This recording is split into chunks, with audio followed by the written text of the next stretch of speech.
What's up, everybody? It's the Hardy Construction. You can find us at hardyconstruction.tumblr.com, youtube.com/hardyconstruction, as well as facebook.com/the Hardy Construction with your host Comp. And Metal Box. today's film is House of the Devil. 2009 film, directed by Ty West. College student Samantha Hughes takes a strange babysitting job that coincides with a full lunar eclipse. She slowly realizes her clients harbor a terrifying secret. It's directed and it's written also by Ty West and stars Jocelyn Donahue, Tom Noonan, Mary Warro. Now remember, Ty West is the Yes. guy that wrote M is for Miscarriage. Yeah, I still don't.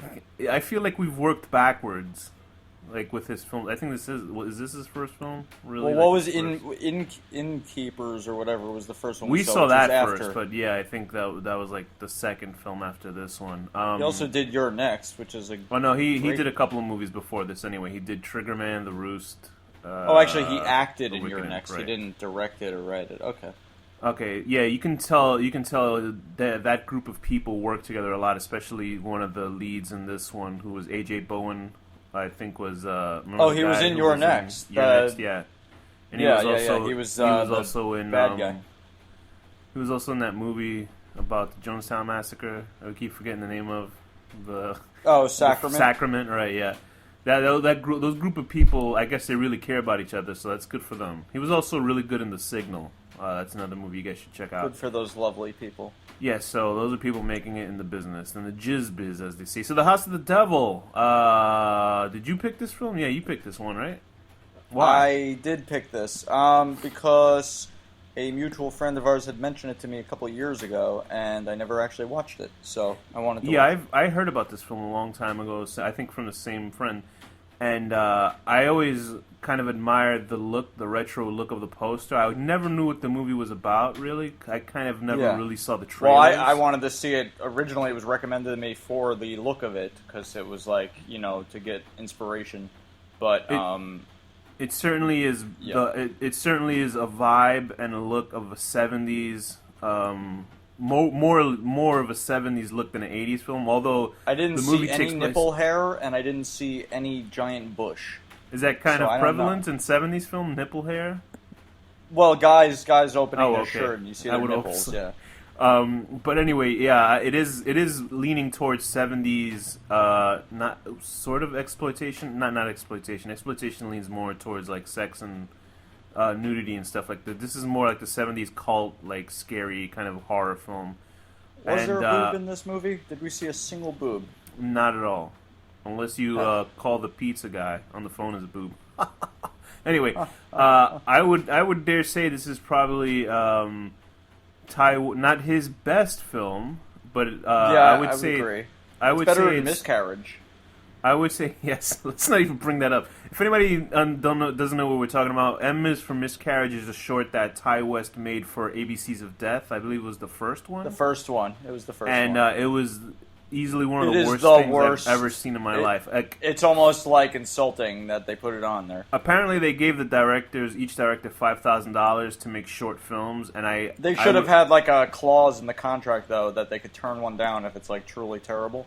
I could only assume he took like $5,000 and used $10 for it to have the lady take a cab to the apartment and shoot it, and used like the rest of the money to like do drugs or something. No, do something with that one because that was one of the worst. It was like an embarrassing thing to see on film. It was like I still can't believe how bad that was.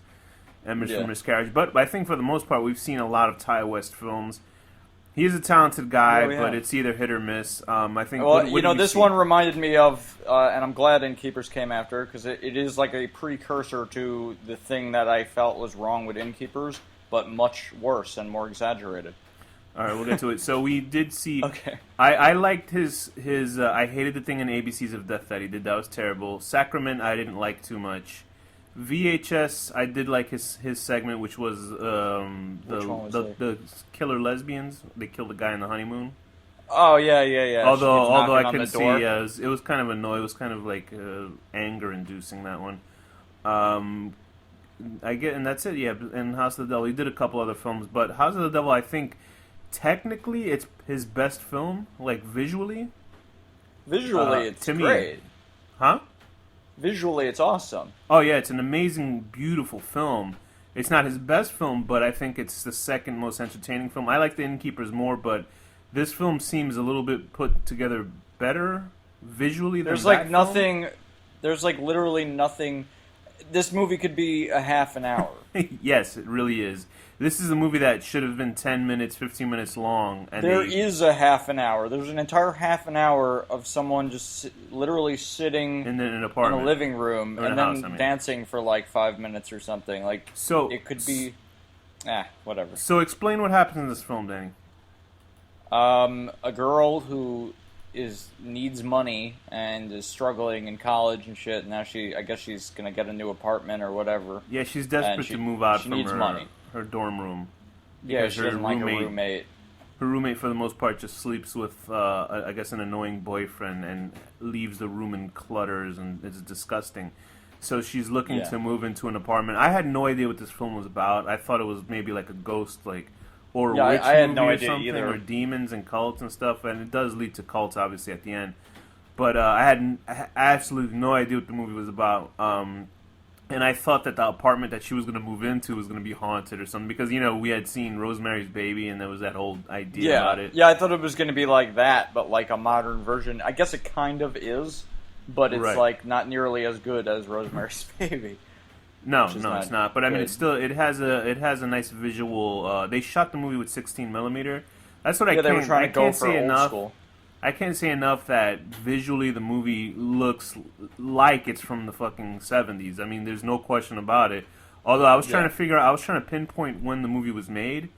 I mean, what time period it takes place in, because they end up using a song from 1983. So I guess that points. Well, to they have to be in like the phones 1983. too, like the old phones. They don't have cell phones yet. or Right, so I'm anything guessing like that. I'm definitively saying it takes place in 1983 because the song that they play, "One Thing Leads to Another." You know that "One Thing Leads to Another." Yeah. That song. Hey, you know what? That could have been. No, it's a little too. If it was 1 year earlier, I could have said that maybe I was the baby in her.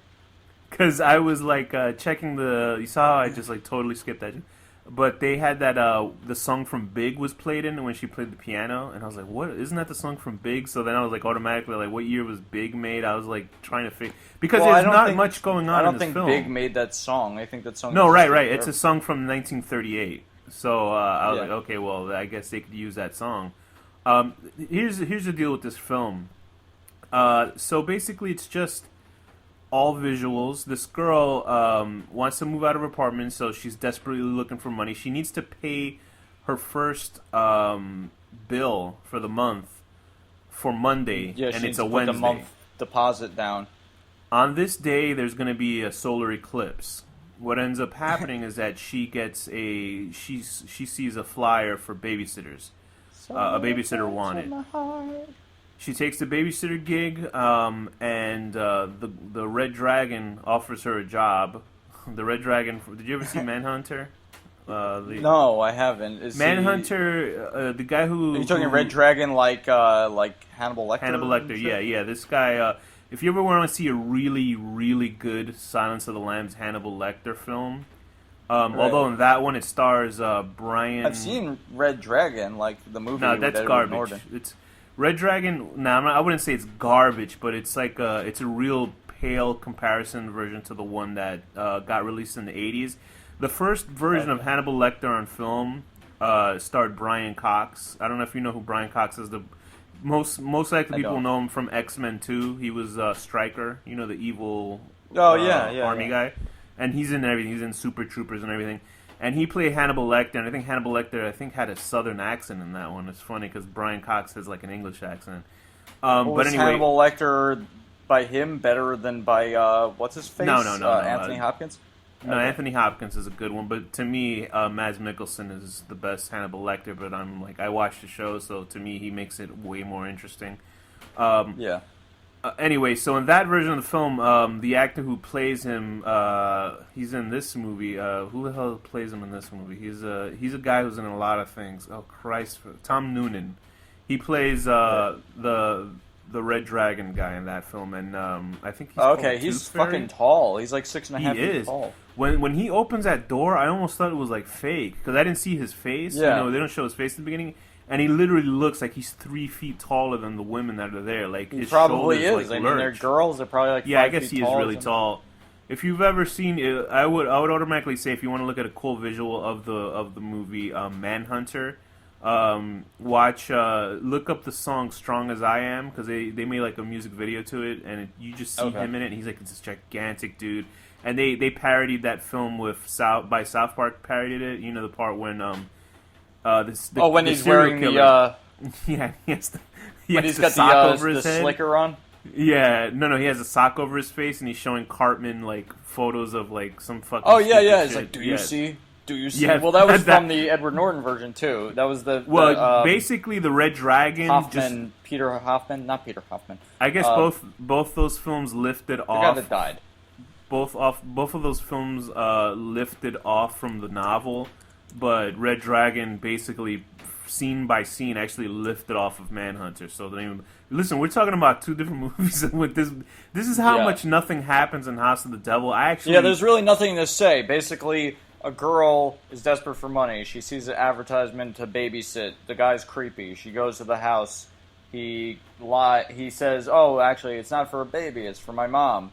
You won't even see her. Just sit and do nothing and eat some pizza if you want." Pizza.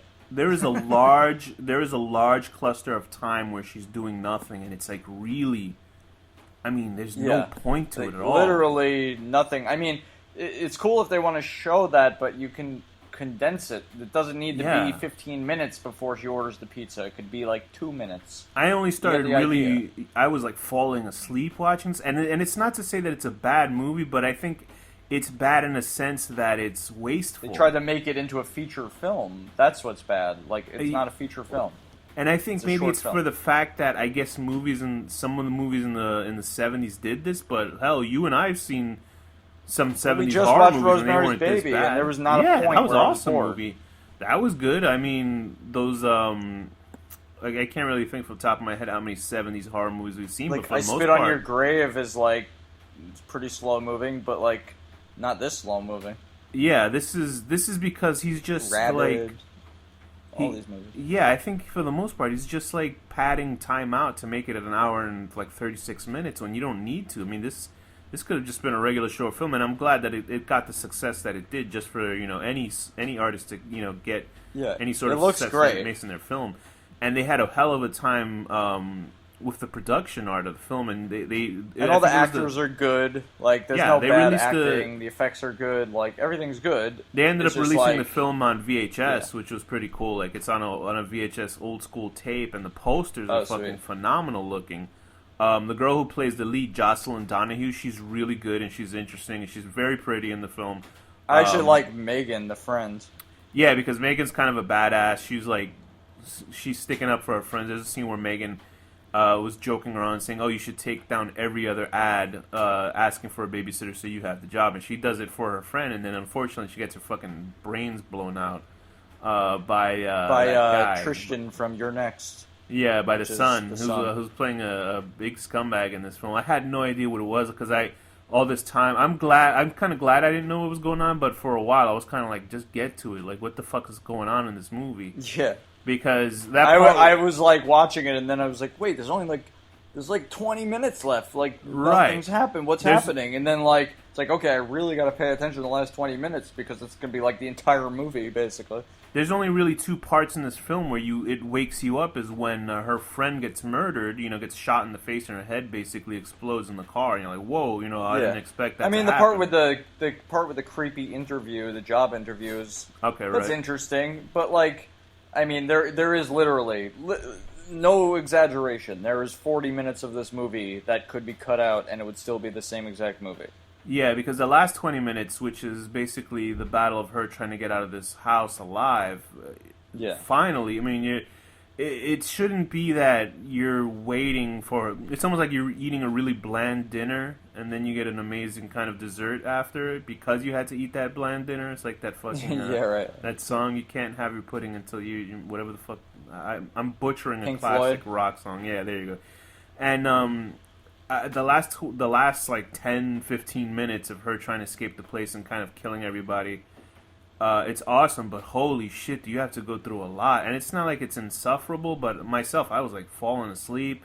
I stopped it a couple times, left, came back, watched it some more, and I was like, oh my god, like, what is she... I did watch it, but it was just like...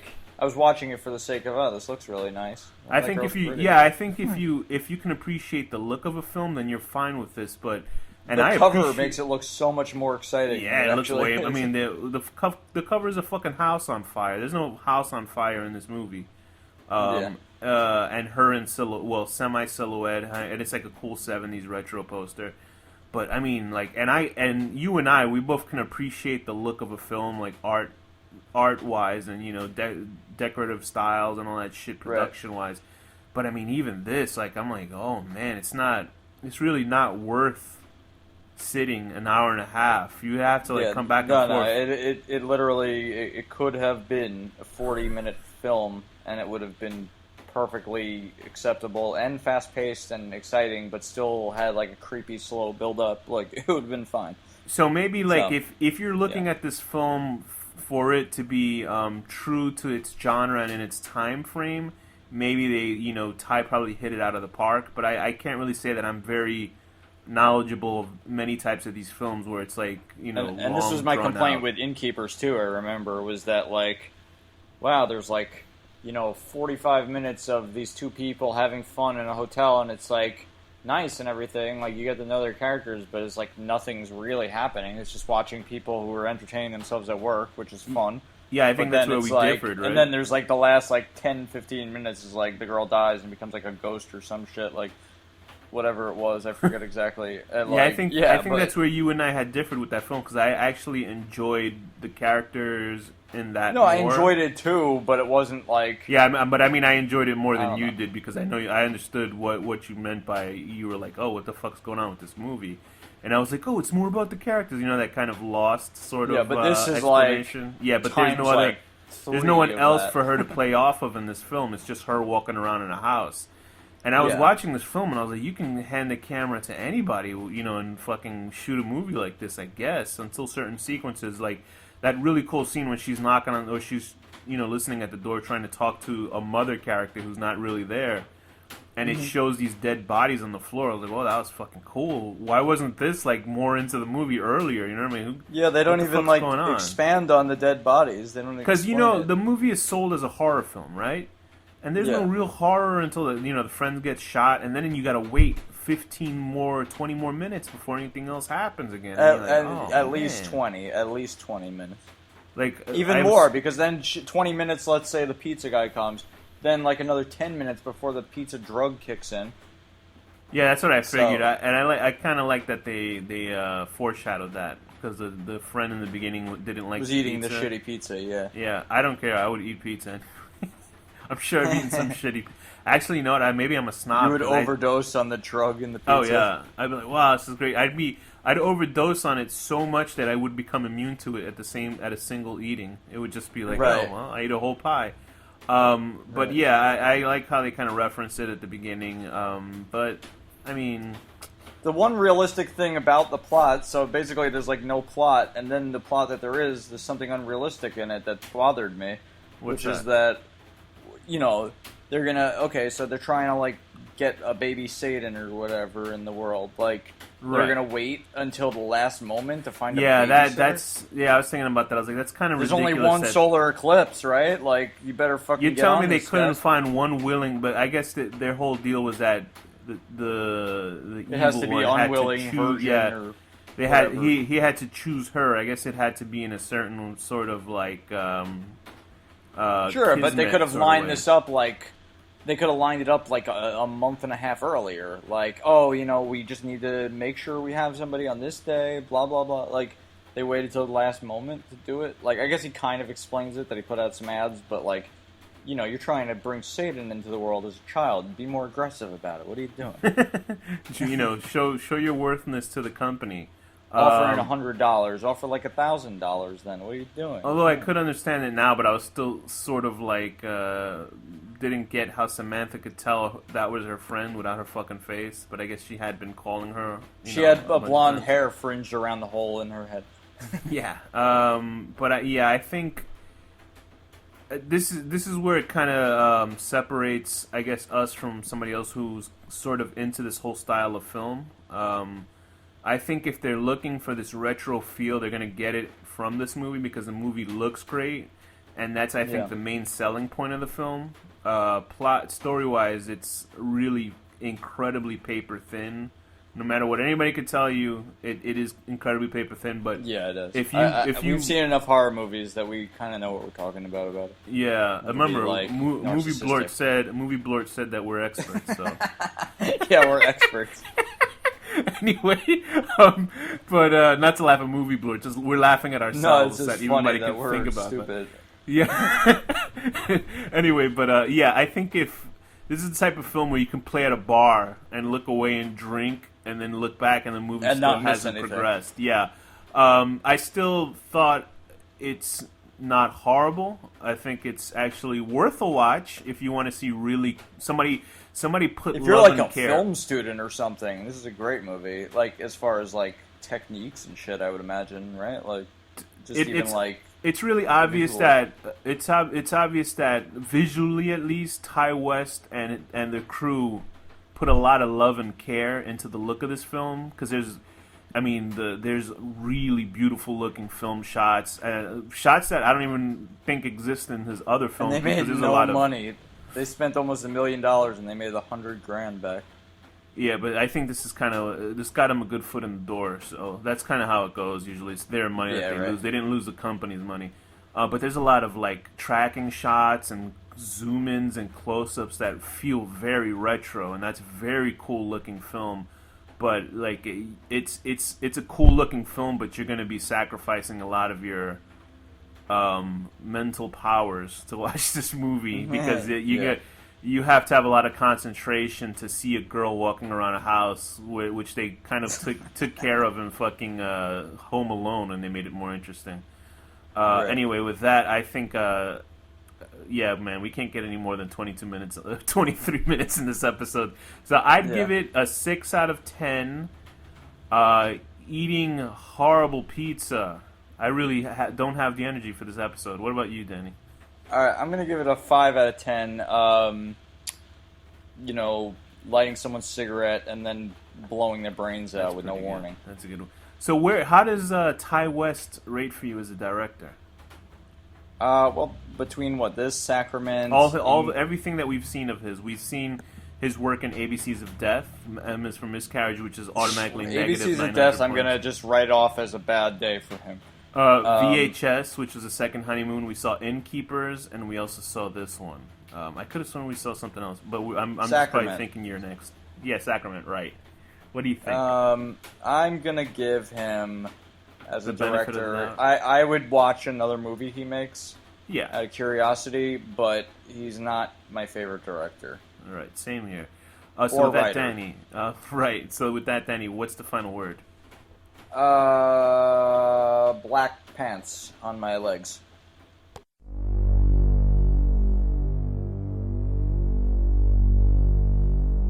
The horror deconstruction.